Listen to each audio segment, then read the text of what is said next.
Hello everyone, welcome our education channel We Learn Together. ಈ ವಿಡಿಯೋದಲ್ಲಿ ಶೈಕ್ಷಣಿಕ ಮನೋವಿಜ್ಞಾನದ ಅತಿ ಪ್ರಮುಖ 100 ಪ್ರಶ್ನೋತ್ತರಗಳ ಒಂದನೇ ಸರಣಿಯನ್ನು ನಾವು ನೋಡ್ತಾ ಹೋಗೋಣ. ಈ ಶೈಕ್ಷಣಿಕ ಮನೋವಿಜ್ಞಾನದ ಲಾಸ್ಟ್ ಮಿನಿಟ್ ರಿವಿಷನ್ ಅಂತ ಹೇಳಿ ಒಂದು 25 ಪ್ರಶ್ನೆಗಳ ಸೀರೀಸ್ಗಳನ್ನು ಮಾಡ್ತಾ ಇದ್ವಿ. ಅದರ ಬದಲಾಗಿ ಇದೇ ರೀತಿಯಾದಂತಹ ಸರಣಿಗಳು 100 ಪ್ರಶ್ನೋತ್ತರಗಳ ಸರಣಿಗಳನ್ನು ಮಾಡಿದ್ರೆ ನಿಮಗೆ ಇನ್ನೂ ಕಡಿಮೆ ಅವಧಿಯಲ್ಲಿ ಹೆಚ್ಚಿನ ಕ್ವಶನ್ಗಳನ್ನು ರೀಚ್ ಆಗ್ಬೋದು ಅನ್ನೋ ರೀಸನ್ನಿಂದ ಈ 100 ಪ್ರಶ್ನೋತ್ತರಗಳ ಸರಣಿಯನ್ನು ನಾವು ಪ್ರಾರಂಭವನ್ನು ಮಾಡಿರುವಂಥದ್ದು. ಅದರಲ್ಲಿ ಮೊದಲನೇ ಸರಣಿ ಈ ಒಂದು ವಿಡಿಯೋದಲ್ಲಿ ನಾವು ನೋಡ್ತಾ ಹೋಗುವಂಥದ್ದು 100 ಪ್ರಶ್ನೋತ್ತರಗಳು ಇರುವಂಥದ್ದು. ಇದೇ ರೀತಿಯಾಗಿ ನಾವು 8ನೇ ತರಗತಿಯದು 9 ಮತ್ತು 10ನೇ ತರಗತಿಯ ಸರಣಿಗಳನ್ನು ಮಾಡಿದ್ದೇವೆ. ಹಾಗೆ 6 ಮತ್ತು 7ನೇ ತರಗತಿಯ ಸರಣಿಗಳನ್ನು ಸಹ ಆನ್ ಗೋಯಿಂಗ್ ಸಮಾಜ ವಿಜ್ಞಾನದ ಸರಣಿಗಳನ್ನು ಮಾಡ್ತಾ ಇದ್ದೇವೆ. ವಿಡಿಯೋವನ್ನು ಸ್ಟಾರ್ಟ್ ಮಾಡ್ತಾ ಹೋಗೋಣ. ಅದಕ್ಕೂ ಮೊದಲು ನೀವೇನು ನಮ್ಮ ವಿ ಲರ್ನ್ ಟುಗೆದರ್ ಎಜುಕೇಷನ್ ಚಾನಲನ್ನು ಸಬ್ಸ್ಕ್ರೈಬ್ ಆಗದೇ ಇದ್ದರೆ ದಯವಿಟ್ಟು ನಮ್ಮ ಚಾನಲನ್ನು ಸಬ್ಸ್ಕ್ರೈಬ್ ಆಗಿ ಹಾಗೆ ಬೆಲ್ ಬಟನ್ ಒತ್ತುವ ಮೂಲಕ ನಮಗೆ ನೋಟಿಫೈ ಆಗಿರಿ. ಫಸ್ಟ್ ಇರುವಂತಹ ಪ್ರಶ್ನೆ, ಎಲ್ಲ ಶಾಲೆಗಳು ನಿರಂತರ ಮತ್ತು ಸಮಗ್ರ ಮೌಲ್ಯಮಾಪನವನ್ನು ಅಳವಡಿಸಿಕೊಳ್ಳಬೇಕು, ಏಕೆಂದರೆ ಎಲ್ಲ ಶಾಲೆಗಳಲ್ಲೂ CCEಯನ್ನು ಅಳವಡಿಸಿಕೊಳ್ಬೇಕು, ಕಾರಣ ಏನು? ಸಾಂಪ್ರದಾಯಿಕ ಪೇಪರ್ ಪೆನ್ಸಿಲ್ ಪರೀಕ್ಷೆಗಳು ವಿದ್ಯಾರ್ಥಿಗಳ ಎಲ್ಲ ಗುಣಗಳು ಮತ್ತು ಸಾಮರ್ಥ್ಯಗಳನ್ನು ಅಳೆಯುವುದರಲ್ಲಿ ಮತ್ತು ಅವುಗಳನ್ನು ಹೆಚ್ಚಿಸುವುದರಲ್ಲಿ ನೆರವಾಗೋದಿಲ್ಲ. ಏನು ಹೇಳ್ತಿದ್ದಾರೆ ಇಲ್ಲಿ?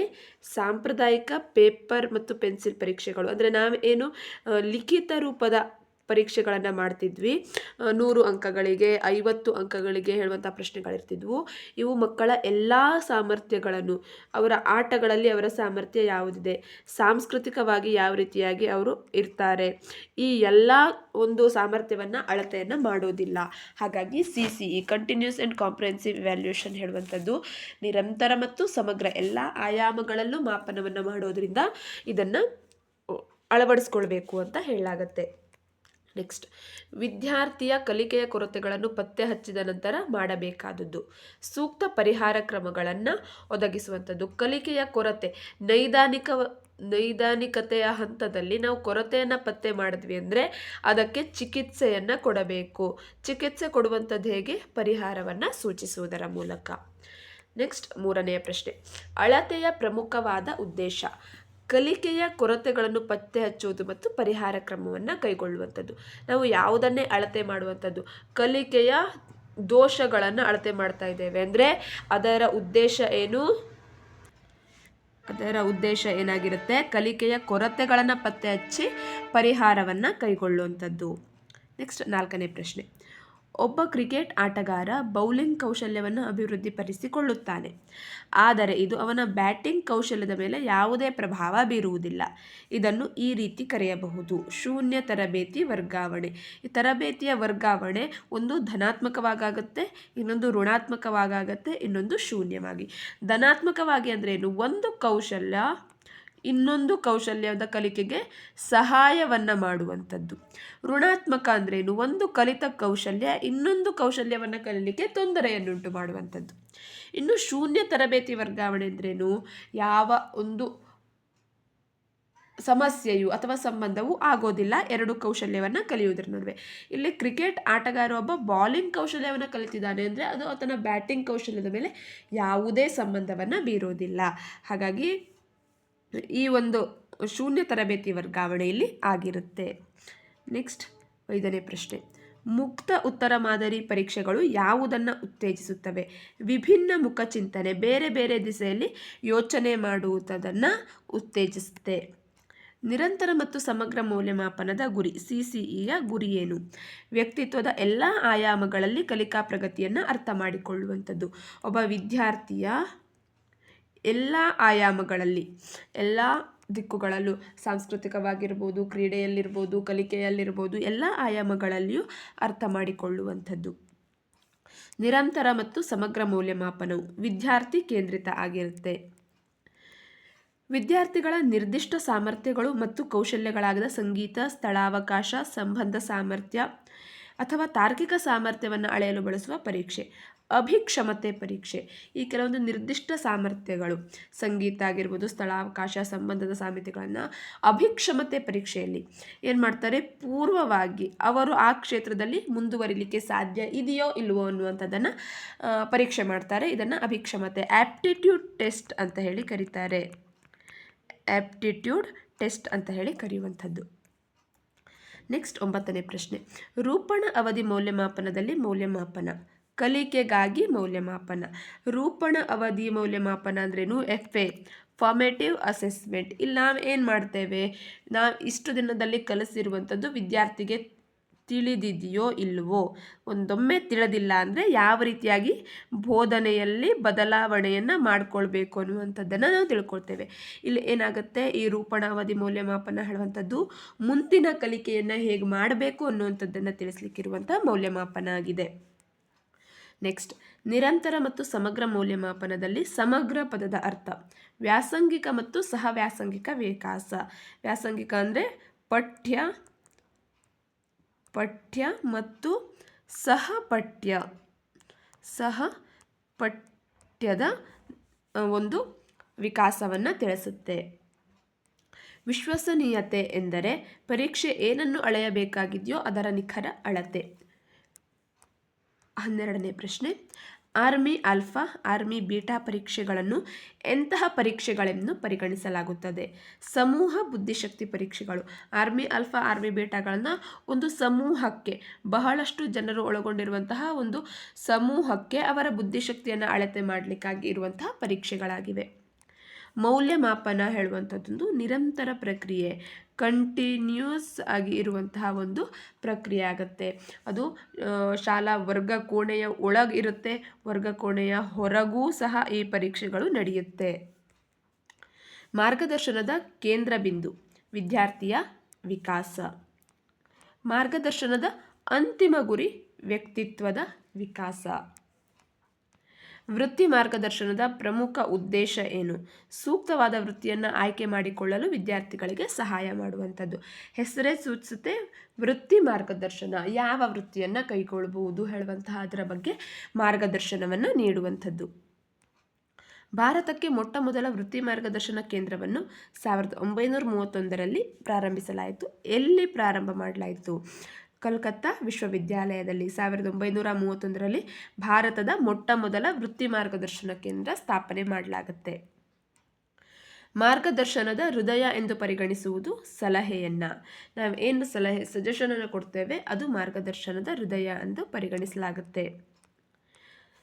ಸಲಹಾರ್ಥಿ ಕೇಂದ್ರಿತ ಚಿಕಿತ್ಸಾ ವಿಧಾನವನ್ನು ರೂಪಿಸಿದವರು ಕಾರ್ಲ್ ರಾಜರ್ಸ್.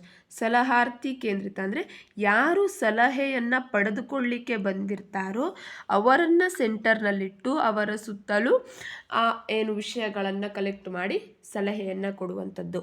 ಇದನ್ನು ರೂಪಿಸಿದಂಥವರು ಕಾರ್ಲ್ ರಾಜರ್ಸ್. ನೆಕ್ಸ್ಟ್, ನಿರ್ದೇಶಿತ ಸಲಹೆ ತಂತ್ರವನ್ನು ರೂಪಿಸಿದವರು E.G. ವಿಲಿಯಮ್ಸನ್. ಇವರು ನಿರ್ದೇಶಿತ ಸಲಹೆ ಯಾವ ರೀತಿಯಾಗಿರಬೇಕು? ಮೊದಲೇ ಕ್ವಶನ್ಗಳನ್ನು ಪ್ರಿಪೇರ್ ಮಾಡಿ ಇಟ್ಕೊಂಡಿರಬೇಕು. ಸಲಹೆ ನೀಡುವಂಥವನಿಗೆ ಯಾವೆಲ್ಲ ವಿಷಯದಲ್ಲಿ ಸಲಹೆಯನ್ನು ನೀಡಬೇಕು ಹೇಳುವಂಥದ್ದನ್ನು ಮೊದಲೇ ಪ್ರಿಪೇರ್ ಮಾಡಿ ಇಟ್ಕೊಂಡಿರುವಂಥದ್ದು ನಿರ್ದೇಶಿತ ಸಲಹೆ ಆಗುತ್ತೆ. ನೆಕ್ಸ್ಟ್, ರಾಷ್ಟ್ರೀಯ ಪಠ್ಯಕ್ರಮ ಚೌಕಟ್ಟು 2005ರಲ್ಲಿ ಪರೀಕ್ಷಾ ಸುಧಾರಣೆ ಎಂಬ ಶೀರ್ಷಿಕೆಯಲ್ಲಿ ಯಾವ ಸುಧಾರಣೆಯನ್ನು ಸೂಚಿಸಲಾಗಿದೆ? ತೆರೆದ ಪುಸ್ತಕ ಪರೀಕ್ಷೆ, ನಿರಂತರ ಮತ್ತು ಸಮಗ್ರ ಮೌಲ್ಯಮಾಪನ, ಗುಂಪು ಕಾರ್ಯ ಮೌಲ್ಯಮಾಪನ. ಏನಿದು ತೆರೆದ ಪುಸ್ತಕ ಮೌಲ್ಯಮಾಪನ ಅಂದರೆ ವಿದ್ಯಾರ್ಥಿಗಳಿಗೆ ಪುಸ್ತಕವನ್ನು ಕೊಟ್ಟು ಅದರಲ್ಲಿ ಕ್ವಶನ್ಗಳನ್ನು ಕೊಟ್ಟು ಅವರೇ ಪುಸ್ತಕವನ್ನು ಓದಿ ಉತ್ತರವನ್ನು ಹುಡುಕಿ ಬರೆಯುವಂಥದ್ದು. ಇದು ತೆರೆದ ಪುಸ್ತಕ ಮೌಲ್ಯಮಾಪನ. ಇನ್ನು ನಿರಂತರ ಮತ್ತು ಸಮಗ್ರ ಮೌಲ್ಯಮಾಪನ ಪ್ರೆಸೆಂಟಲ್ಲಿ ನಡೀತಾ ಇರುವಂಥದ್ದು. ಗುಂಪು ಕಾರ್ಯ ಮೌಲ್ಯಮಾಪನ ಗ್ರೂಪ್ ಪ್ರಾಜೆಕ್ಟ್ಗಳನ್ನು ಕೊಡುವುದರ ಮೂಲಕವೋ ಕೆಲವೊಂದಿಷ್ಟು ಗುಂಪು ಯೋಜನೆಗಳನ್ನು ಕೊಡುವ ಮೂಲಕ ಮೌಲ್ಯಮಾಪನ ಮಾಡುವಂಥದ್ದು. ಈ ಸುಧಾರಣೆಗಳನ್ನು 2005ರ ರಾಷ್ಟ್ರೀಯ ಪಠ್ಯಕ್ರಮ ಚೌಕಟ್ಟು ಸೂಚಿಸಿದೆ. ನೆಕ್ಸ್ಟ್ 22ನೇ ಪ್ರಶ್ನೆ, ಓರ್ವ ಶಿಕ್ಷಕಿ ತನ್ನ ವಿದ್ಯಾರ್ಥಿಗಳ ಕಡಿಮೆ ಸಾಧನೆಗೆ ಕಾರಣ ತಿಳಿದುಕೊಳ್ಳಲು ಒಂದು ಪರೀಕ್ಷೆಯನ್ನು ವಿನ್ಯಾಸಗೊಳಿಸುತ್ತಾಳೆ. ಆ ಪರೀಕ್ಷೆ ಯಾವುದು? ನೈದಾನಿಕ. ಕ್ವಶನ್ನಲ್ಲೇ ತಿಳಿಸ್ತಾ ಇದೆ ಕಡಿಮೆ ಸಾಧನೆಗೆ ಕಾರಣ, ಅವರ ಕೊರತೆಗೆ ಕಾರಣ ಏನು ಅನ್ನುವಂಥದ್ದನ್ನು ಪತ್ತೆ ಹಚ್ಚಲಾಗ್ತಾ ಇದೆ ಅಂದರೆ ಅಲ್ಲಿ ನೈದಾನಿಕ ಪರೀಕ್ಷೆಯನ್ನು ಮಾಡ್ತಾ ಇದ್ದಾರೆ. ನೆಕ್ಸ್ಟ್, ನಿರ್ದೇಶಕ ಹಾಗೂ ಅನಿರ್ದೇಶಕ ಸಲಹಾ ವಿಧಾನಗಳ ಸಂಯೋಗ ಹಾಗೂ ವಿಶ್ಲೇಷಣೆಯನ್ನು ಏನೆಂದು ಕರೆಯುತ್ತೇವೆ? ಪರೋಕ್ಷ ಸಲಹೆ ಅಂತ ಹೇಳಿ ಕರೆಯುವಂಥದ್ದು. ನಿರಂತರ ಮೌಲ್ಯಮಾಪನ ವಿದ್ಯಾರ್ಥಿಗಳಿಗೆ ಯಾವುದರ ಕಡೆಗೆ ಸಾಗುವಂತೆ ಮಾಡುತ್ತದೆ? ಸ್ವಮೌಲ್ಯಮಾಪನ. ನಿರಂತರವಾಗಿ ವಿದ್ಯಾರ್ಥಿಗಳ ಮೌಲ್ಯಮಾಪನ ಆಗ್ತಾ ಇದೆ ಅಂದರೆ ಮುಂದೆ ಅವರು ತಮ್ಮನ್ನು ತಾವೇ ಮೌಲ್ಯಮಾಪನಕ್ಕೆ ಒಳಪಡಿಸ್ಕೊಳ್ತಾರೆ. ತಾವು ಮಾಡಿದಂತಹ ಕಾರ್ಯ ಎಷ್ಟರ ಮಟ್ಟಿಗೆ ಸರಿ ಇದೆ, ಹೇಗೆ ಮಾಡಿದ್ರೆ ಸರಿಯಾಗತ್ತೆ ಅಂತ ಹೇಳಿ ಸ್ವಮೌಲ್ಯಮಾಪನವನ್ನು ಮಾಡಿಕೊಳ್ತಾರೆ.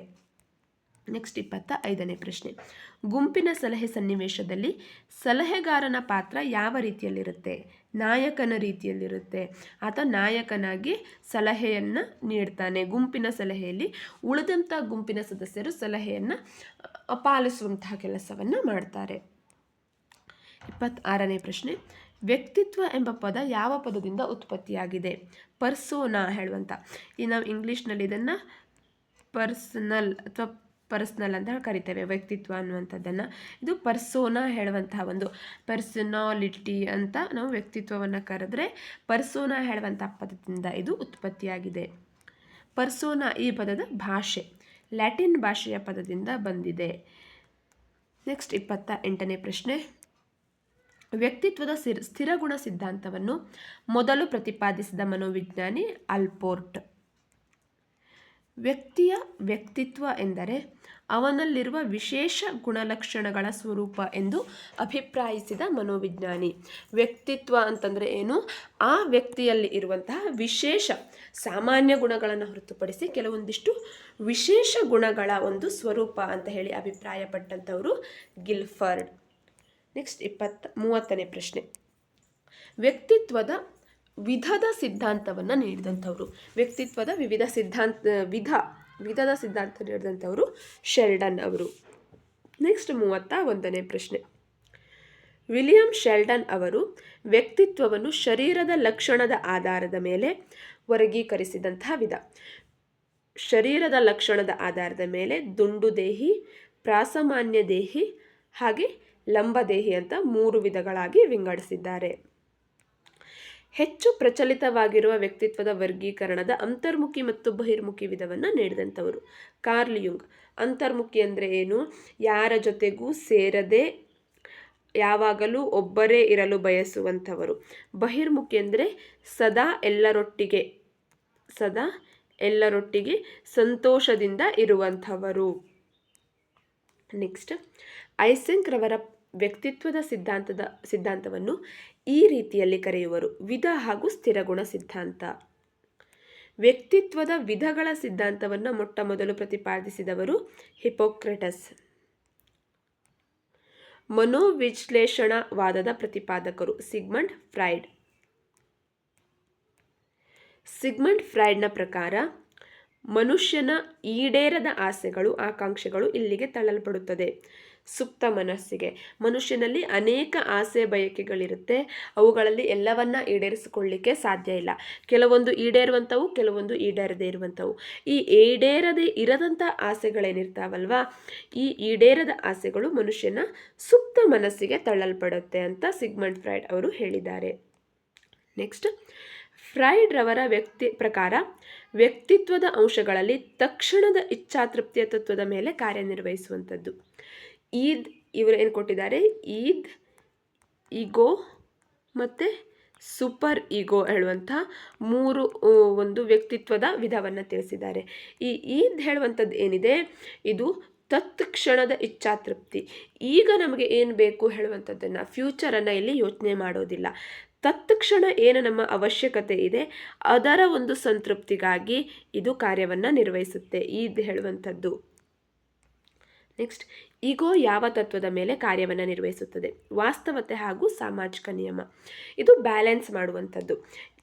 ಹೇಳುವಂಥದ್ದು ತಪ್ಪೋ ಸರಿಯೋ, ನನಗೆ ಅವಶ್ಯಕತೆ ಇರುವಂಥದ್ದು ಬೇಕಾಗಿದೆ ಅನ್ನುವಂಥದ್ರ ಆಧಾರದ ಮೇಲೆ ಕಾರ್ಯವನ್ನು ಮಾಡಿದ್ರೆ ಈಗೋ ತನ್ನ ಆಸೆ ಸರಿ ಇದೆಯೋ ಅಥವಾ ತಪ್ಪಿದೆಯೋ, ತನ್ನ ಆಸೆಯನ್ನು ಸಮಾಜ ಒಪ್ಪಿಕೊಳ್ಳುತ್ತೋ ಇಲ್ವೋ, ಈ ರೀತಿಯಾಗಿ ವಾಸ್ತವತೆಯನ್ನು ಯೋಚನೆ ಮಾಡುವಂತೆ ಕಾರ್ಯವನ್ನು ನಿರ್ವಹಿಸುತ್ತೆ.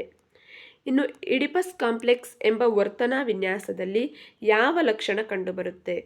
ಹುಡುಗ ತನ್ನ ತಂದೆಯನ್ನು ಇಷ್ಟಪಡುವುದಿಲ್ಲ, ಆದರೆ ತಾಯಿಯನ್ನು ಇಷ್ಟಪಡ್ತಾನೆ ಅಥವಾ ಪ್ರೀತಿಸ್ತಾನೆ.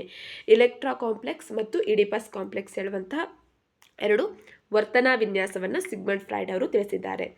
ಅದರಲ್ಲಿ ಇಡಿಪಸ್ ಕಾಂಪ್ಲೆಕ್ಸಲ್ಲಿ ಏನಾಯಿತು? ಹುಡುಗ ತಂದೆಯನ್ನು ಇಷ್ಟಪಡೋದಿಲ್ಲ, ತಂದೆಯನ್ನು ಕಂಡ್ರೆ ದ್ವೇಷವನ್ನು ಮಾಡ್ತಾನೆ, ಆದರೆ ತನ್ನ ತಾಯಿಯನ್ನು ಆತ ಪ್ರೀತಿಸ್ತಾನೆ. ನೆಕ್ಸ್ಟ್ 40ನೇ ಪ್ರಶ್ನೆ. ಅಪಸಮಾಯೋಜನೆ ಯಾವುದನ್ನು ಸೂಚಿಸುತ್ತದೆ? ವೈಯಕ್ತಿಕ ಮತ್ತು ಸಾಮಾಜಿಕ ಅಗತ್ಯತೆ ತೃಪ್ತಿಗೊಳಿಸಿಕೊಳ್ಳಲು ವಿಫಲವಾದ ಹೊಂದಾಣಿಕೆಗಳು. ಅಪಸಮಾಯೋಜನೆ ಹೇಳುವಂಥದ್ದು ವೈಯಕ್ತಿಕ ಆಗಿರ್ಬೋದು ಸಾಮಾಜಿಕ ಅಗತ್ಯತೆಯನ್ನು ತೃಪ್ತಿಪಡಿಸಿಕೊಳ್ಳಲು ನಾವು ವಿಫಲರಾದಂತಹ ಒಂದು ಹೊಂದಾಣಿಕೆಯನ್ನು ಸೂಚಿಸುತ್ತೆ. ಆತ್ಮವಾಸ್ತವೀಕರಣವಾದವನ್ನು ಮಂಡಿಸಿದವನು ಅಬ್ರಹಾಂ ಮಾಸ್ಲೋ. ಅಬ್ರಹಾಂ ಮಾಸ್ಲೋ ಸಿದ್ಧಾಂತದ ಪ್ರಕಾರ ಮೂಲ ಅಗತ್ಯತೆಗಳು ಯಾವುದು? ಶಾರೀರಿಕ ಅಗತ್ಯತೆಗಳು ಏನು? ಆಹಾರ ಆಗಿರ್ಬೋದು, ಗಾಳಿ ಆಗಿರ್ಬೋದು, ನೀರು ಆಗಿರ್ಬೋದು, ಇವೆಲ್ಲ ಮೂಲ ಶಾರೀರಿಕ ಅಗತ್ಯತೆಗಳು. ಇವದು ಅಬ್ರಹಾಂ ಮಾಸ್ಲೋ ಅವರ ಏನು ಸಿದ್ಧಾಂತ ಇದೆ ಅದರಲ್ಲಿ ಬುಡದಲ್ಲಿ ಬರುವಂಥದ್ದು, ಅಂದರೆ ತಳಭಾಗದಲ್ಲಿ ಸಿಗುವಂಥದ್ದು. ಮಾಸ್ಲೋ ಅವರ ಅಗತ್ಯತೆಗಳ ವರ್ಗೀಕರಣ ಶ್ರೇಣಿಯ ಪ್ರಕಾರ ವರ್ಗೀಕರಣ ಶ್ರೇಣಿಯ ಉನ್ನತ ಹಂತದ ಅಗತ್ಯತೆ ಆತ್ಮವಾಸ್ತವೀಕರಣದ ಅಗತ್ಯತೆಗಳು. ಮಾಸ್ಲೋ ಅವರ ಮಾನವನ ಅಭಿಪ್ರಾಯ ಸಿದ್ಧಾಂತ ಯಾವುದಕ್ಕೆ ಒತ್ತು ನೀಡುತ್ತೆ? ಈ ಆತ್ಮವಾಸ್ತವೀಕರಣಕ್ಕೆ ಹೆಚ್ಚಿನ ಒತ್ತನ್ನು ನೀಡುತ್ತೆ. ನೆಕ್ಸ್ಟ್ 45ನೇ ಪ್ರಶ್ನೆ. ಮಾಸ್ಲೋ ಅವರ ವರ್ಗೀಕೃತ ಶ್ರೇಣಿಯಲ್ಲಿ 3ನೇ ಶ್ರೇಣಿಯಲ್ಲಿ ಕಂಡುಬರುವ ಅಗತ್ಯತೆ ಪ್ರೀತಿ ವಿಶ್ವಾಸದ ಅಗತ್ಯತೆ. ಫಸ್ಟ್ ಏನಿದೆ ಈ ಹೈರಾರ್ಕಿ ಅಥವಾ ಇದರಲ್ಲಿ ಶಾರೀರಿಕ ಅಗತ್ಯ ಪ್ರಾಥಮಿಕವಾಗಿರುತ್ತೆ. ನೆಕ್ಸ್ಟ್ ಏನು ಬರುತ್ತೆ? ಮೂಲಭೂತ ಅವಶ್ಯಕತೆಗಳು, ಏನು ಮನೆ ಆಗಿರ್ಬೋದು ಇಂಥವು. 3ನೆಯ ಹಂತದಲ್ಲಿ ಪ್ರೀತಿ ವಿಶ್ವಾಸದ ಅವಶ್ಯಕತೆ ಬೇಕಾಗುತ್ತೆ. ಆ ಅವಶ್ಯಕತೆಗಳು ಇಂಪಾರ್ಟೆಂಟ್ ಅನಿಸುತ್ತೆ. ವ್ಯಕ್ತಿಯ ಸ್ವಯಂ ಪರಿಕಲ್ಪನೆ ಯಾವುದಕ್ಕೆ ಸಂಬಂಧಿಸಿದೆ? ತನ್ನ ಪರಿಸರಕ್ಕೆ ಸಂಬಂಧಿಸಿದಂತೆ ವ್ಯಕ್ತಿ ತನ್ನ ಬಗ್ಗೆ ಹೊಂದಿರುವ ಮನೋಧೋರಣೆ. ಪರಿಸರಕ್ಕೆ ಸಂಬಂಧಪಟ್ಟಂತೆ ತನ್ನ ಬಗ್ಗೆ ಹೊಂದಿರುವ ಮನೋಧೋರಣೆ ಸ್ವಯಂ ಪರಿಕಲ್ಪನೆಗೆ ಸಂಬಂಧಿಸಿದೆ. 47ನೇ ಪ್ರಶ್ನೆ. ಮಾನಸಿಕ ಅಸ್ವಸ್ಥತೆಯನ್ನು ಈ ರೀತಿ ವಿಂಗಡಿಸಬಹುದು: ನರರೋಗ ಮತ್ತು ಮನೋರೋಗ. ಒಬ್ಬ ವ್ಯಕ್ತಿ ಗುರಿಯನ್ನು ತಲುಪದಂತೆ ತಡೆಗಟ್ಟಿದಾಗ ಉಂಟಾಗುವ ಋಣಾತ್ಮಕ ಭಾವನಾತ್ಮಕ ಸ್ಥಿತಿಯನ್ನು ಹೀಗೆನ್ನುವರು: ಆಶಾಭಂಗ. ಒಬ್ಬ ವ್ಯಕ್ತಿ ಒಂದು ಗುರಿಯನ್ನು ಇಟ್ಕೊಂಡಿರ್ತಾನೆ, ಆ ಗುರಿಯನ್ನು ತಲುಪದಂತೆ ಯಾವುದೋ ಒಂದು ವಿಷಯ ಅಥವಾ ಸನ್ನಿವೇಶ ಆತನನ್ನು ತಡೆಗಟ್ಟಿದೆ. ಆಗ ಆತನ ಮನಸ್ಸಿನಲ್ಲಿ ಒಂದು ಋಣಾತ್ಮಕ ಭಾವನೆ ಉಂಟಾಗುತ್ತೆ. ಈ ಋಣಾತ್ಮಕ ಭಾವನೆಯನ್ನು ಆಶಾಭಂಗ ಅಂತ ಹೇಳಿ ಕರಿತೇವೆ. ನೆಕ್ಸ್ಟ್, 2 ಧನಾತ್ಮಕ ಗುರಿಗಳಿಗಾಗಿ ನಡೆಯುವ ಮಾನಸಿಕ ಘರ್ಷಣೆ ಆಗಮ ದ್ವಂದ್ವ. ಆಗಮ ದ್ವಂದ್ವ ಮತ್ತು ಅಪಗಮ ದ್ವಂದ್ವ ಹೇಳುವಂತಹ 2 ವಿಧ. ಆಗಮ ಅಂದರೆ ಪ್ಲಸ್ ಮತ್ತು ಪ್ಲಸ್, ಎರಡೂ ಧನಾತ್ಮಕ ಗುರಿಗಳು. ಈಗ ಒಬ್ಬ ವಿದ್ಯಾರ್ಥಿಗಳಿಗೆ ಡಾಕ್ಟರ್ ಆಗಬೇಕು ಅಥವಾ ಇಂಜಿನಿಯರ್ ಆಗಬೇಕು, ಎರಡೂ ಸಹ ಆತನ ಇಷ್ಟದಲ್ಲಿ ಇರುವಂಥದ್ದು. ಸೊ ಎರಡೂ ಧನಾತ್ಮಕವಾಗಿದೆ. ಈ ಎರಡೂ ಧನಾತ್ಮಕ ಗುರಿಗಳ ಮಧ್ಯೆ ಆತ ಯಾವುದನ್ನು ಆರಿಸಿಕೊಳ್ತಾನೆ, ಆರಿಸಿಕೊಳ್ಳುವಲ್ಲಿ ಆತನಿಗೆ ಉಂಟಾಗುವಂತಹ ಒಂದು ಘರ್ಷಣೆ ಏನಿದೆ ಅದನ್ನು ಆಗಮ ದ್ವಂದ್ವ ಅಂತ ಹೇಳಿ ಕರೆಯುವಂಥದ್ದು. 2 ಒಂದಕ್ಕೊಂದು ವಿರುದ್ಧವಾದ ಪ್ರೇರಣೆಗಳಿಗಿದ್ದಾಗ ಯಾವುದಕ್ಕೆ ಕಾರಣ ಆಗುತ್ತೆ? ಇದು ಮಾನಸಿಕ ಘರ್ಷಣೆಗೆ ಕಾರಣ ಆಗುತ್ತೆ. ಇಲ್ಲಿ ಅಪಗಮ ದ್ವಂದ್ವ ಉಂಟಾಗುತ್ತೆ. 2 ಒಂದಕ್ಕೊಂದು ವಿರುದ್ಧವಾಗಿರುವಂಥದ್ದು, ಅಥವಾ 2 ನೆಗೆಟಿವ್ ಆಗಿ ಇರುವಂಥದ್ದಾದರೂ ಸಹ ಒಂದು ಪಾಸಿಟಿವ್ ಒಂದು ನೆಗೆಟಿವ್ ಇದೆ. ಆದರೆ ಅನಿವಾರ್ಯ ಕಾರಣಗಳಿಂದ ನಾವು ನೆಗೆಟಿವ್ ಇರುವಂಥದ್ದನ್ನು ಆಯ್ಕೆ ಮಾಡ್ಕೊಳ್ಬೇಕು ಅಂತ ಬಂದಾಗ ಈ ಮಾನಸಿಕ ಘರ್ಷಣೆ ಹೆಚ್ಚಾಗುತ್ತೆ. ನೆಕ್ಸ್ಟ್, ಡಿಸ್ಲೆಕ್ಸಿಯಾ ಮುಖ್ಯವಾಗಿ ಈ ತೊಂದರೆಗೆ ಸಂಬಂಧಿಸಿದೆ: ಓದುವುದು. ಡಿಸ್ಲೆಕ್ಸಿಯಾ ಅಂತಲೇ ಕರೆದಿರುವಂಥದ್ದು. ಈ ಲೆಕ್ಸಿಯಾ ಅಂತ ಬಂದರೆ ಅದು ಓದುವುದಕ್ಕೆ ಸಂಬಂಧಿಸಿದಂಥದ್ದು. ಡಿಸ್ಗ್ರಾಫಿಯಾ ಅಂತ ಬಂದರೆ ಗ್ರಾಫ್ ಅನ್ನುವಂಥದ್ದು ಬರವಣಿಗೆಗೆ. ಕ್ಯಾಲ್ಕ್ಯುಲಿಯಾ ಅಂತ ಬಂತು ಅಂದರೆ ನಾವು ಕ್ಯಾಲ್ಕುಲೇಟರನ್ನು ಯೂಸ್ ಮಾಡುವಂಥದ್ದು ಗಣಿತೀಯ ಸಮಸ್ಯೆಗಳಿಗೆ.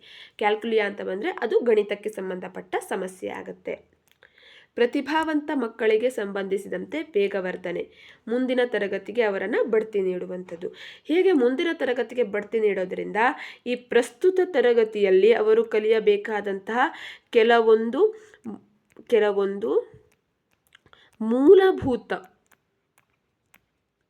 ಮೂಲಭೂತ ಪರಿಕಲ್ಪನೆಗಳನ್ನು ಅವರು ಕಲಿಯದೇ ಇರುವಂತಹ ಸಾಧ್ಯತೆ ಇರುತ್ತೆ. ನೆಕ್ಸ್ಟ್, ಒಳಗೊಳ್ಳುವ ಶಿಕ್ಷಣದ ಬುನಾದಿ ಆಗಿರುವುದು ಈ ತತ್ವ: ಸಮನ್ವಯತೆ ಮತ್ತು ಒಳಗೊಳ್ಳುವಿಕೆ. ಪ್ರತಿಭಾವಂತ ಮಕ್ಕಳ ಬುದ್ಧಿ ಪ್ರಾಪ್ತಾಂಕ 140 ಮತ್ತು ಅದಕ್ಕಿಂತ ಹೆಚ್ಚು. ನೆಕ್ಸ್ಟ್ 55ನೇ ಪ್ರಶ್ನೆ ಇಲ್ಲೇ ಇದೆ: ಬ್ರೈಲ್ ಲಿಪಿಯನ್ನು ಯಾವ ವಿದ್ಯಾರ್ಥಿಗಳಿಗಾಗಿ ಬಳಸಲಾಗುತ್ತೆ? ಬ್ರೈಲ್ ಲಿಪಿಯನ್ನು ದೃಷ್ಟಿದೋಷ ಹೊಂದಿರುವವರಿಗಾಗಿ ಬಳಸಲಾಗುತ್ತೆ.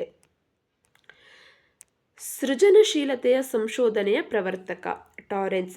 ಸೃಜನಶೀಲತೆ ಅಂದರೆ ಕ್ರಿಯೇಟಿವಿಟಿ. ಈ ಕ್ರಿಯೇಟಿವಿಟಿಯ ಏನು ಸಂಶೋಧನೆ ಪ್ರವರ್ತಕ ಟಾರೆನ್ಸ್. ನೆಕ್ಸ್ಟ್, ವಿಶೇಷ ಅಗತ್ಯವುಳ್ಳ ಮಕ್ಕಳ ಶಿಕ್ಷಣವನ್ನು ಕೊಡಬೇಕಾದದ್ದು ಇತರ ಸಾಮಾನ್ಯ ವಿದ್ಯಾರ್ಥಿಗಳೊಂದಿಗೆ. ಕಾರಣ ಏನು? ಈ ವಿಶೇಷ ಅಗತ್ಯತೆಯುಳ್ಳ ಮಕ್ಕಳು ಸಹ ಮುಂದಿನ ದಿನಗಳಲ್ಲಿ ಸಾಮಾಜಿಕವಾಗಿ ಇತರರ ಜೊತೆಯಲ್ಲೇ, ಸಾಮಾನ್ಯರ ಜನರ ಜೊತೆಯಲ್ಲೇ ಬದುಕಬೇಕಾಗಿರೋದ್ರಿಂದ ಅವರಿಗೆ ಶಿಕ್ಷಣವನ್ನು ಇತರ ಸಾಮಾನ್ಯ ವಿದ್ಯಾರ್ಥಿಗಳೊಂದಿಗೆ ಕೊಡಬೇಕು. ನೆಕ್ಸ್ಟ್ 58ನೇ ಪ್ರಶ್ನೆ, ಅಸಾಮಾನ್ಯ ಮಕ್ಕಳು ಎಂಬ ಪದ ಸೂಚಿಸುವ ಅರ್ಥ. ಹೆಚ್ಚಿನ ಪ್ರತಿಭೆಗಳ ಹಾಗೂ ಬುದ್ಧಿಶಕ್ತಿಯಲ್ಲಿ ಕಡಿಮೆ ಹೊಂದಿರುವ ಎರಡೂ ಗುಂಪಿನ ಮಕ್ಕಳು. ಇಲ್ಲಿ ಅಸಾಮಾನ್ಯ ಅನ್ನುವಂಥದ್ದು ಕೇವಲ ಕಡಿಮೆ ಬುದ್ಧಿಶಕ್ತಿಯನ್ನು ಹೊಂದಿದವ್ರನ್ನ ಮಾತ್ರ ಸೂಚಿಸುವಂತೆ ಬಳಸೋದಿಲ್ಲ, ಬದಲಾಗಿ ಅಧಿಕ ಬುದ್ಧಿವಂತರಿದ್ದರೆ ಅವರನ್ನು ಅಸಾಮಾನ್ಯ ಮಕ್ಕಳು. ಸಾಮಾನ್ಯರಿಗಿಂತ ಭಿನ್ನವಾಗಿ ಇರುವಂಥವರು ಅಸಾಮಾನ್ಯರು. ಅವರು ಅಧಿಕವಾಗಿ ಬುದ್ಧಿವಂತರಾಗಿರಲಿ ಅಥವಾ ಕಡಿಮೆ ಬುದ್ಧಿವಂತರಾಗಿರಲಿ, ಅವರು ಅಸಾಮಾನ್ಯ ಮಕ್ಕಳಾಗಿರ್ತಾರೆ. ಬುದ್ಧಿಶಕ್ತಿಯ ಜನಕ ಆಲ್ಫ್ರೆಡ್ ಬೀನೆ. ಮಾನಸಿಕ ವಯಸ್ಸು ದೈಹಿಕ ವಯಸ್ಸು ಸಮನಾಗಿದ್ದರೆ ಬುದ್ಧಿಶಕ್ತಿ ಸೂಚ್ಯಂಕ 100. ಹೇಗೆ ಕಂಡುಹಿಡಿತಾರೆ IQ-ವನ್ನು ಅನ್ನುವಂಥದ್ದು ನಮಗೆ ಗೊತ್ತಿದೆ. Mental age divided by chronological age into 100 ಅಂತ ಮಾಡ್ತೇವೆ. ಫಾರ್ ಎಕ್ಸಾಂಪಲ್, ಈಗ ಒಬ್ಬ ವ್ಯಕ್ತಿಯ ಮಾನಸಿಕ ವಯಸ್ಸು 6 ವರ್ಷ, ದೈಹಿಕ ವಯಸ್ಸು 6 ವರ್ಷ ಅಂತ ಇದ್ದಾಗ IQ 100 ಬರುತ್ತೆ. ಮಾನಸಿಕ ಮತ್ತು ದೈಹಿಕ ವಯಸ್ಸು ಸಮನಾಗಿದ್ದರೆ ಬುದ್ಧಿಶಕ್ತಿ ಸೂಚ್ಯಂಕ ಯಾವಾಗಲೂ 100 ಸರಾಸರಿಯಲ್ಲಿ ಇರುವಂಥದ್ದು. ಒಬ್ಬ ವಿದ್ಯಾರ್ಥಿಯ ದೈಹಿಕ ವಯಸ್ಸು 6, ಮಾನಸಿಕ ವಯಸ್ಸು 9 ಆದರೆ ವಿದ್ಯಾರ್ಥಿಯ ಬುದ್ಧಿಶಕ್ತಿಯ ಸೂಚ್ಯಂಕ ಏನು ಬರುತ್ತೆ? IQ = MA/CA × 100. ಇದು ಸೂತ್ರ. MA ಅಂದರೆ ಮಾನಸಿಕ ವಯಸ್ಸು 9 ವರ್ಷ, ದೈಹಿಕ ವಯಸ್ಸು 6 ವರ್ಷ × 100. 3 2s 3 3s 2 1s 250. ಸೊ 5 × 50 × 3 150. ಆ ಒಬ್ಬ ವಿದ್ಯಾರ್ಥಿಯ ಬುದ್ಧಿಶಕ್ತಿ ಸೂಚ್ಯಂಕ 150. ನೆಕ್ಸ್ಟ್ 62ನೇ ಪ್ರಶ್ನೆ, ಸೃಜನಾತ್ಮಕ ಪ್ರಕ್ರಿಯೆ ಒಳಗೊಂಡಿರುವ ಹಂತ 4 ಹಂತಗಳನ್ನು ಒಳಗೊಂಡಿದೆ. ಭಾವನಾತ್ಮಕ ಬುದ್ಧಿಶಕ್ತಿ ಎಂಬ ಪದವನ್ನು ಪರಿಚಯಿಸಿದವರು ಜಾನ್ ಮೇಯರ್ ಮತ್ತು ಪೀಟರ್ ಸಲೋವೆಯ್. ಭಾವನಾತ್ಮಕ ಬುದ್ಧಿಶಕ್ತಿ ಎಮೋಷನಲ್ ಇಂಟೆಲಿಜೆನ್ಸ್. IQ ಬದಲಾಗಿ EQ ಅನ್ನು ಇವರು ಕಂಡುಹಿಡಿದರು. ಬಹುಮುಖ ಚಿಂತನೆ ಎಂಬ ಪರಿಕಲ್ಪನೆಯನ್ನು ನೀಡಿದವರು ಗಿಲ್ಫರ್ಡ್. ಬುದ್ಧಿಶಕ್ತಿಯ ಉಗ್ರಾಣ ಎಂದು ಕರೆಯಲ್ಪಡುವ ಮೆದುಳಿನ ಭಾಗ ಮಸ್ತಿಷ್ಕ. ಬುದ್ಧಿಶಕ್ತಿಯ ದ್ವಿಕಾರಕ ಸಿದ್ಧಾಂತವನ್ನು ಪ್ರತಿಪಾದಿಸಿದಂಥವರು ಸ್ಪಿಯರ್ಮನ್. S ಕಾರಕ ಮತ್ತು G ಕಾರಕ ಅಂತ 2 ಕಾರಕಗಳಿರುತ್ತೆ. S ಕಾರಕ ವಿಶೇಷ ಬುದ್ಧಿಶಕ್ತಿ, G ಕಾರಕ ಜನರಲ್ ಆಗಿ ಸಾಮಾನ್ಯವಾಗಿ ಇರುವಂಥ ಎಲ್ಲರಲ್ಲೂ ಇರುವಂಥ ಒಂದು ಬುದ್ಧಿಶಕ್ತಿ ಅಂತ ತಿಳಿಸಿದ್ದಾರೆ. ಸಾಮಾನ್ಯ ಸಂಭಾವ್ಯ ವಕ್ರ ಇರುವ ಆಕಾರ ಗಂಠಾಕಾರದಲ್ಲಿರುತ್ತೆ. ಈ ರೀತಿಯಾಗಿ ಇರುತ್ತೆ ಸಾಮಾನ್ಯ ಸಂಭಾವ್ಯ ವಕ್ರರೇಖೆ. ಈ ಎರಡೂ ತುದಿಯಲ್ಲಿ, ಒಂದು ಕಡೆಯಲ್ಲಿ ಅತಿ ಪ್ರತಿಭಾವಂತರು, ಇನ್ನೊಂದು ಕಡೆಯಲ್ಲಿ ಅತಿ ದಡ್ಡ ಇದ್ದಂಥವರು ಇರ್ತಾರೆ. ಈ ಗಂಠಾಕಾರದ ತುದಿಯ ಭಾಗದಲ್ಲಿ ಸರಾಸರಿ ಬುದ್ಧಿಶಕ್ತಿಯನ್ನು ಹೊಂದಿರುವಂಥವರು ಇರ್ತಾರೆ. ನೆಕ್ಸ್ಟ್, ಸ್ಟ್ಯಾನ್ಫರ್ಡ್ ಬೀನೆ ಬುದ್ಧಿಶಕ್ತಿ ಪರೀಕ್ಷೆ ಯಾವ ಬುದ್ಧಿಶಕ್ತಿ ಪರೀಕ್ಷೆಯಾಗಿದೆ? ಇದು ವೈಯಕ್ತಿಕ ಶಾಬ್ದಿಕ ಬುದ್ಧಿಶಕ್ತಿ. ಶಾಬ್ದಿಕ ಅಂದರೆ ಬರವಣಿಗೆಯನ್ನು ಒಳಗೊಂಡಿರುವಂಥ ಅಥವಾ ಭಾಷೆಯನ್ನು ಒಳಗೊಂಡಿರುವಂತಹ ಒಂದು ಬುದ್ಧಿಶಕ್ತಿ ಪರೀಕ್ಷೆಯಾಗಿದೆ. ಬ್ರೈನ್ ಸ್ಟಾರ್ಮಿಂಗ್ ವಿಧಾನದಿಂದ ಶಿಕ್ಷಕರು ಮಕ್ಕಳಲ್ಲಿ ಅಭಿವೃದ್ಧಿಪಡಿಸುತ್ತಿರುವುದು ಸೃಜನಾತ್ಮಕತೆಯನ್ನು. ಕನಿಷ್ಠ 8 ವಿಭಿನ್ನ ರೀತಿಯ ಸ್ವತಂತ್ರ ಬುದ್ಧಿಶಕ್ತಿಗಳಿವೆ ಎಂದು ಪ್ರತಿಪಾದಿಸಿದ ಮನೋವಿಜ್ಞಾನಿ ಹೋವಾರ್ಡ್ ಗಾರ್ಡ್ನರ್ ಅವರು. ZPDಯನ್ನು ವಿಸ್ತರಿಸಿ ಬರೆದಾಗ ಝೋನ್ ಆಫ್ ಪ್ರಾಕ್ಸಿಮಲ್ ಡೆವಲಪ್ಮೆಂಟ್. ಏನು ಝೋನ್ ಆಫ್ ಪ್ರಾಕ್ಸಿಮಲ್ ಡೆವಲಪ್ಮೆಂಟ್ ಅಂದರೆ ಸಂಭಾವ್ಯ ವಲಯ, ಕಲಿಕೆಯ ಸಂಭಾವ್ಯ ವಲಯ. ಸ್ಕ್ಯಾಫೋಲ್ಡಿಂಗ್ ವಿಧಾನದಿಂದ ಇದನ್ನು ಕಲೀಲಿಕ್ಕೆ ಸಾಧ್ಯ ಇದೆ ಅನ್ನುವಂಥದ್ದನ್ನು ತಿಳಿಸಿರುವಂಥದ್ದು. ನೆಕ್ಸ್ಟ್ 72ನೇ ಪ್ರಶ್ನೆ, ಬುದ್ಧಿಶಕ್ತಿಯ ಏಕಕಾರಕ ಸಿದ್ಧಾಂತದ ಪ್ರತಿಪಾದಕರು ಆಲ್ಫ್ರೆಡ್ ಬೀನೆ. DAT ಪರೀಕ್ಷಣವನ್ನು ಏನನ್ನು ಅಳೆಯಲು ಉಪಯೋಗಿಸುತ್ತಾರೆ? ಅಭಿಕ್ಷಮತೆಯನ್ನು ಅಳೆಯಲು ಉಪಯೋಗಿಸ್ತಾರೆ. TAT ಯನ್ನು ರಚಿಸಿದವರು ಮುರ್ರೆ ಮತ್ತು ಮಾರ್ಗನ್. TAT ಇದು ವ್ಯಕ್ತಿತ್ವವನ್ನು ಅಳತೆ ಮಾಡಲಿಕ್ಕೆ ಇರುವಂತಹ ಒಂದು ಪರೀಕ್ಷೆ. ಇದನ್ನು ಮಾರ್ಗನ್ ಮತ್ತು ಮುರ್ರೆ ಇವರು ರಚನೆಯನ್ನು ಮಾಡ್ತಾರೆ. ನೆಕ್ಸ್ಟ್, ವ್ಯಕ್ತಿತ್ವದ ಸ್ಥಿರಗುಣ ಸಿದ್ಧಾಂತವನ್ನು ಪ್ರಥಮ ಬಾರಿಗೆ ಪ್ರತಿಪಾದಿಸಿದವರು ಅಲ್ಪೋರ್ಟ್. ಗ್ರೀಕ್ ಭಾಷೆಯಲ್ಲಿ ಗ್ರೂಪ್ ಡೈನಾಮಿಕ್ಸ್ ಎಂದರೆ ಗುಂಪಿನ ಬಲ, ಗ್ರೂಪ್ ಡೈನಾಮಿಕ್ಸ್ ಅಂತ ಕರೆಯುವಂಥದ್ದು. ನೆಕ್ಸ್ಟ್, ಸಮೂಹಗತಿ ಶಾಸ್ತ್ರ ಎಂದರೆ ಗುಂಪಿನ ವರ್ತನೆಯ ಅಧ್ಯಯನ. ಈ ಸಮೂಹಗತಿ ಶಾಸ್ತ್ರವನ್ನೇ ಗ್ರೂಪ್ ಡೈನಾಮಿಕ್ಸ್ ಹೇಳುವಂತಹ ಒಂದು ಪದ, ಗುಂಪಿನ ಒಂದು ಅಧ್ಯಯನ ಏನಿದೆ ಅದರಿಂದ ಪಡೆದಿರುವಂಥದ್ದು. ಸಮೂಹಗತಿ ಶಾಸ್ತ್ರ ಪದವನ್ನು ಮೊಟ್ಟ ಮೊದಲ ಬಾರಿಗೆ ಉಪಯೋಗಿಸಿದ ಪ್ರಖ್ಯಾತ ಮನೋವಿಜ್ಞಾನಿ ಯಾರು? ಕರ್ಟ್ ಲೆವಿನ್ ಇವರು ಸಮೂಹಗತಿ ಶಾಸ್ತ್ರ ಪದವನ್ನು ಬಳಸಿದಂಥವರು. ಸಾಮಾಜೀಕರಣ ಒಂದು ಪ್ರಕ್ರಿಯೆ, ಅದು ಜೀವನ ಪರ್ಯಂತ ನಡೆಯುತ್ತೆ. ಸಮಾಜೀಕರಣ ಹೇಳುವಂಥದ್ದು ಸಮಾಜದಲ್ಲಿ ನಾವು ಯಾವ ರೀತಿಯಾಗಿ ಇರಬೇಕು ಅನ್ನುವಂಥದ್ದನ್ನು ತಿಳಿಸುವಂಥದ್ದು. ಇದು ಜೀವನ ಪರ್ಯಂತ ಒಂದಲ್ಲ ಒಂದು ಸಮಾಜಕ್ಕೆ ಬದಲಾವಣೆ ಹೊಂದುತ್ತಾ ಹೋಗ್ತೇವೆ ನಾವು, ಆ ಬದಲಾವಣೆಗೆ ಅನುಗುಣವಾಗಿ ನಡೀತಾ ಹೋಗುವಂಥದ್ದಾಗಿದೆ. ಪೂರ್ವ ಬಾಲ್ಯಾವಸ್ಥೆಯಲ್ಲಿ ಮಗುವಿನ ಸಾಮಾಜೀಕರಣದ ಪ್ರಮುಖ ನಿಯೋಗ ಕುಟುಂಬ.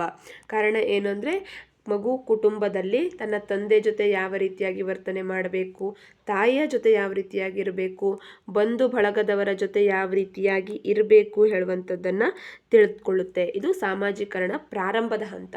ಇದಾದ ನಂತರ ಮನೆಯಿಂದ ಹೊರಗೆ ಹೊರಟಂತಹ ಮಗು ನೆರೆಹೊರೆಯವರ ಜೊತೆ ಯಾವ ರೀತಿಯಾಗಿರಬೇಕು, ಶಾಲೆಯಲ್ಲಿ ಸಹಪಾಠಿಗಳ ಜೊತೆ ಯಾವ ರೀತಿಯಾಗಿರಬೇಕು ಅನ್ನುವಂಥದ್ದನ್ನು ತಿಳಿದುಕೊಳ್ಳುತ್ತೆ. ಸಮೂಹಗತಿ ಶಾಸ್ತ್ರ ಯಾವುದಕ್ಕೆ ಸಹಾಯವಾಗಿದೆ? ವ್ಯಕ್ತಿಯು ತನ್ನ ಸಮಸ್ಯೆಗಳನ್ನು ಗುಂಪಿನ ಇತರರೊಂದಿಗೆ ಪರಿಹರಿಸಿಕೊಳ್ಳಲಿಕ್ಕೆ ಸಮೂಹಗತಿ ಶಾಸ್ತ್ರ ಸಹಾಯವಾಗಿದೆ. ಸಮೂಹಗತಿ ಶಾಸ್ತ್ರ ಹೇಳುವಂಥದ್ದೇ ಒಂದು ಸಮೂಹದಲ್ಲಿ ಉಂಟಾಗುವಂತಹ ಆಯ್ಕೆ ಮಾಡುವಂತಹ ಪದ್ಧತಿ ಆಗಿರ್ಬೋದು, ಈ ನಕ್ಷತ್ರ ಹೇಳುವಂಥದ್ದಾಗಿರ್ಬೋದು, ಏಕಾಂಗಿ ಹೇಳುವಂಥದ್ದಾಗಿರ್ಬೋದು, ನಾಯಕ ಗುಣ ಅನ್ನುವಂಥದ್ದಾಗಿರ್ಬೋದು, ಇವುಗಳನ್ನು ತಿಳಿಲಿಕ್ಕಾಗಿರುವಂಥದ್ದು. ನೆಕ್ಸ್ಟ್, ಸಮೂಹಗತಿ ಶಾಸ್ತ್ರವು ತರಗತಿ ಶಿಕ್ಷಕನಿಗೆ ಯಾವ ರೀತಿಯಲ್ಲಿ ಸಹಾಯಕವಾಗಿದೆ? ಗುಂಪಿನಲ್ಲಿ ವಿದ್ಯಾರ್ಥಿಗಳ ಸಮಸ್ಯೆಯನ್ನು ತಿಳಿಯಲಿಕ್ಕೆ ಸಹಾಯ ಆಗಿದೆ.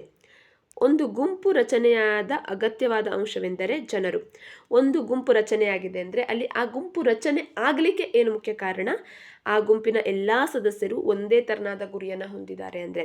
ಫಾರ್ ಎಕ್ಸಾಂಪಲ್, ಈಗ ರೈತರ ಸಂಘ ಅಂತ ನಾವು ಒಂದು ಕರಿತೇವೆ ಅಂದರೆ, ರೈತರ ಗುಂಪು ಅಂತ ಕರಿತೇವೆ ಅಂದರೆ, ಅವರ ಗುರಿ ಉದ್ದೇಶಗಳೆಲ್ಲವೂ ವ್ಯವಸಾಯಕ್ಕೆ ಸಂಬಂಧಪಟ್ಟಿರುವಂಥದ್ದು. ಕಾರ್ಮಿಕರ ಸಂಘ, ಕಾರ್ಮಿಕರ ಗುಂಪು ಕಾರ್ಮಿಕರ ಯೋಗಕ್ಷೇಮವನ್ನು ನೋಡಿಕೊಳ್ಳಲಿಕ್ಕೆ ಇರುವಂಥದ್ದು. ಹೀಗೆ ಆ ಒಂದು ಗುಂಪು ರಚನೆ ಆಗ್ತಾ ಇದೆ ಅಂದರೆ ಅಲ್ಲಿ ಅದು ಸಾಮಾನ್ಯ ಗುರಿಯನ್ನು ಹೊಂದಿರುತ್ತೆ. ಒಂದು ಮನೋವೈಜ್ಞಾನಿಕ ಗುಂಪಿನ ಮೂಲಭೂತ ಲಕ್ಷಣ, ಎರಡು ಅಥವಾ ಹೆಚ್ಚು ವ್ಯಕ್ತಿಗಳ ಮಧ್ಯೆ ಇರುವ ಅಂತರ್ಸಂಬಂಧವನ್ನು ಅರಿಯುವಂಥದ್ದು. ಗುಂಪು ಕೆಲಸದ ಯಶಸ್ಸು ಪ್ರಮುಖವಾಗಿ ನಿರ್ಧರಿಸಲ್ಪಟ್ಟ ಶಕ್ತಿ ಎಂದರೆ ಮೂಲ ಉದ್ದೇಶ, ಆ ಗುಂಪನ್ನು ರಚನೆ ಮಾಡಿದಂತಹ ಮೂಲ ಉದ್ದೇಶ ಹಾಗೂ ಗುರಿಗಳಲ್ಲಿರುವಂತಹ ಸಮಾನತೆ. 86ನೇ ಪ್ರಶ್ನೆ, ಗುಂಪಿನ ಸಂಸಕ್ತತೆ ಯಾವುದಕ್ಕೆ ಕಾರಣವಾಗುತ್ತದೆ? ಸದಸ್ಯರ ನಡುವಿನ ಒಗ್ಗಟ್ಟಿಗೆ ಇದು ಕಾರಣ ಆಗುತ್ತೆ. ಒಂದು ಪಂದ್ಯದಲ್ಲಿ ಗುಂಪು ಒಂದಾಗುವಿಕೆ ಯಾವುದಕ್ಕೆ ಕಾರಣವಾಗುತ್ತದೆ ಅಥವಾ ಸಹಾಯ ಆಗುತ್ತದೆ? ಆ ತಂಡದ ಜಯಕ್ಕೆ ಅದು ಕಾರಣ ಆಗುತ್ತೆ. ಸಮಾಜ ಮಾಪಕ ತತ್ವದ ಪ್ರಮುಖ ಉಪಯೋಗ, ಸಮೂಹ ಸದಸ್ಯರ ನಡುವೆ ಸಂಬಂಧವನ್ನು ಅಥವಾ ಬಂಧವನ್ನು ವೃದ್ಧಿಸುವುದು. ಸಮಾಜ ಮಾಪಕ ಅಂದ್ರೇನು? ಸಮೂಹ ಗತಿ ಮಾಪಕ ಅಂತ ಕರೆಯುವಂಥದ್ದು. ಈ ಸಮೂಹ ಗತಿ ಶಾಸ್ತ್ರದಲ್ಲಿ ಬರುವಂಥದ್ದು. ಇದರ ಉಪಯೋಗ ಏನು? ಸಮೂಹದ ಸದಸ್ಯರ ನಡುವೆ ಬಂಧವನ್ನು ಬೆಳೆಸುವಂಥದ್ದು. ಸಮಾಜ ಮಿತಿ ಪರೀಕ್ಷಣದಲ್ಲಿ 0 ಅಂಕ ಪಡೆದರೆ ಆ ಕ್ಷೇತ್ರವನ್ನು ಐಸೋಲೇಟ್ಸ್ ಅಂತ ಕರೀತಾರೆ ಅಥವಾ ಏಕಾಂಗಿ ಅಂತ ಹೇಳಿ ಕರೆಯುವಂಥದ್ದು. ಯಾವುದೇ ಅಂಕವನ್ನು ಪಡೆಯದೇ ಇರುವಂತಹ ಸದಸ್ಯನನ್ನು ಅಥವಾ ಕ್ಷೇತ್ರವನ್ನು. 90ನೇ ಪ್ರಶ್ನೆ, ಗುಂಪಿನಲ್ಲಿ ವ್ಯಕ್ತಿಯ ಸ್ಥಾನಮಾನ ಅಳೆಯಲು ಸೂಕ್ತವಾದ ವಿಧಾನ ಸಮಾಜ ಮಿತಿ ತಂತ್ರ. ಒಂದೆಷ್ಟು ಜನರ ಗುಂಪಿದೆ, ಒಬ್ಬ ವ್ಯಕ್ತಿಯ ಸ್ಥಾನ ಯಾವ ರೀತಿಯಾಗಿದೆ, ಎಷ್ಟು ಜನರು ಆತನನ್ನು ಮೆಚ್ಚಿಕೊಂಡಿದ್ದಾರೆ ಅನ್ನುವಂಥದ್ದನ್ನು ತಿಳಿಯಲಿಕ್ಕೆ ಸಮಾಜ ಮಿತಿ ತಂತ್ರ ಉಪಯುಕ್ತ ಆಗುತ್ತೆ. ನೆಕ್ಸ್ಟ್ 91ನೇ ಪ್ರಶ್ನೆ, ಒಂದು ಸಮೂಹದಲ್ಲಿ ಯಾರನ್ನೂ ಆಯ್ಕೆ ಮಾಡದ ಹಾಗೂ ಯಾರಿಂದಲೂ ಆಯ್ಕೆ ಆಗದೇ ಇರುವವರನ್ನು ಏನೆಂದು ಕರೆಯುವರು? ಏಕಾಂಗಿಗಳು ಅಥವಾ ಐಸೋಲೇಟ್ಸ್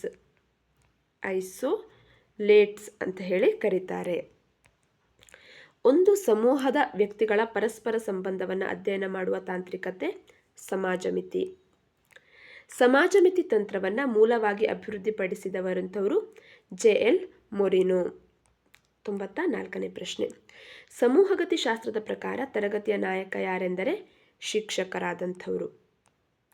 ಒಬ್ಬ ಯಶಸ್ವಿ ನಾಯಕ ಎಂದರೆ ಆತ ಇತರರ ಗೌರವ ಮತ್ತು ಸಹಕಾರವನ್ನು ಪಡೆಯುತ್ತಾನೆ. ನಾಯಕ ಆದವನು ತಾನು ಹೇಳಿದ ರೀತಿಯಲ್ಲೇ ತನ್ನ ಸದಸ್ಯರೆಲ್ಲರೂ ಇರಬೇಕು ಹೇಳುವಂಥದ್ದನ್ನು ಯಾವಾಗಲೂ ಒಪ್ಪೋದಿಲ್ಲ. ಸದಸ್ಯರಿಗೆ ಗೌರವವನ್ನು ಕೊಡ್ತಾರೆ, ಅವನ ಸಹಕಾರವನ್ನು ಪಡೆದುಕೊಳ್ತಾರೆ, ಅವರಿಂದ ಸಲಹೆಯನ್ನು ಪಡೆದುಕೊಳ್ತಾನೆ. ಗುಂಪು ಚರ್ಚೆಯ ಪರಿಣಾಮ ಯಾವುದರ ಮೇಲೆ ಅವಲಂಬಿಸಿರುತ್ತೆ?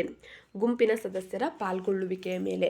ಗುಂಪಿನ ಎಲ್ಲ ಸದಸ್ಯರು ಪಾಲ್ಗೊಂಡು ಚರ್ಚೆಯಲ್ಲಿ ಭಾಗವಹಿಸಿದ್ರು ಅಂದರೆ ಗುಂಪು ಚರ್ಚೆ ಸಕ್ಸಸ್ಫುಲ್ ಆಗುತ್ತೆ. ಸದಸ್ಯರ ಪಾಲ್ಗೊಳ್ಳುವಿಕೆ ಸರಿಯಾಗಿಲ್ಲ ಅಂದರೆ ಗುಂಪು ಚರ್ಚೆಯ ಪರಿಣಾಮ ಸರಿಯಾಗಿ ಆಗೋದಿಲ್ಲ. ಮಕ್ಕಳಿಗೆ ಸಮಾನ ಅವಕಾಶ ಹಾಗೂ ಸ್ವಾತಂತ್ರ್ಯ ನೀಡುವ ನಾಯಕತ್ವದ ಮಾದರಿ ಪ್ರಜಾಸತ್ತಾತ್ಮಕ ಮಾದರಿಯಾಗಿದೆ. ಸಂವಹನ ಎಂದರೆ ಸ್ವೀಕರಿಸುವವನು ಅರ್ಥ ಮಾಡಿಕೊಳ್ಳುವಂಥದ್ದು. ಸಂವಹನ ಕನ್ವರ್ಸೇಷನ್ ಅಂತ ನಾವು ಇಂಗ್ಲೀಷ್ನಲ್ಲಿ ಹೇಳುವಂಥದ್ದು. ಏನಿದು? ನಾವು ಒಬ್ಬರು ಹೇಳುವಂಥದ್ದನ್ನು ಒಬ್ಬನು ಸ್ವೀಕರಿಸ್ತಾನೆ. ಈ ಸ್ವೀಕರಿಸುವವನು ಹೇಳಿದ್ದನ್ನು ಸರಿಯಾಗಿ ಅರ್ಥ ಮಾಡಿಕೊಂಡ ಅಂದರೆ ಅಲ್ಲಿ ಸಂವಹನ ಸರಿಯಾಗಿದೆ. ನೆಕ್ಸ್ಟ್ 99ನೇ ಪ್ರಶ್ನೆ. ಸಂವಹನ ಪ್ರಕ್ರಿಯೆಯ ಮೊದಲ ಹಂತ ಯಾವುದು? ಕಳುಹಿಸುವವನ ಪೂರ್ವ ಸಿದ್ಧತೆ. ಸಂವಹನವನ್ನು ಮಾಡುವಂಥವನು ಅಥವಾ ವಿಷಯವನ್ನು ತಿಳಿಸುವವನ ಪೂರ್ವ ಸಿದ್ಧತೆ ಸಂವಹನದ ಮೊದಲ ಹಂತ. 100ನೇ ಪ್ರಶ್ನೆ. ಉತ್ತಮ ಶಿಸ್ತು ಯಾವುದಕ್ಕೆ ಗಮನ ನೀಡಬೇಕೆಂದರೆ ವಿದ್ಯಾರ್ಥಿಯ ಬೆಳವಣಿಗೆಯನ್ನು ಉತ್ತೇಜಿಸುವುದರ ಕಡೆಗೆ ಗಮನವನ್ನು ನೀಡಬೇಕಾಗತ್ತೆ. ಒಟ್ಟು 100 ಪ್ರಶ್ನೆಗಳನ್ನು ಈ ಒಂದು ವಿಡಿಯೋದಲ್ಲಿ ನಾವು ನೋಡಿದ್ವಿ. ಇನ್ನು ನೆಕ್ಸ್ಟ್ ವಿಡಿಯೋದಲ್ಲಿ ಇದೇ ರೀತಿಯಾದಂಥ ಇನ್ನೂ ಅನೇಕ ಪ್ರಶ್ನೆಗಳನ್ನು ನಾವು ನೋಡ್ತಾ ಹೋಗೋಣ. Thank you for watching our ವಿಡಿಯೋವನ್ನು ಲೈಕ್ ಮಾಡಿ, ಶೇರ್ ಮಾಡಿ. ಹಾಗೆ ಯಾರು ನಮ್ಮ ಚಾನಲನ್ನು ಇನ್ನೂ ಸಬ್ಸ್ಕ್ರೈಬ್ ಆಗದೆ ವಿಡಿಯೋವನ್ನು ನೋಡ್ತಾ ಇದ್ದೀರೋ ದಯವಿಟ್ಟು ನಮ್ಮ ಚಾನಲನ್ನು ಸಬ್ಸ್ಕ್ರೈಬ್ ಆಗಿ. Thank you.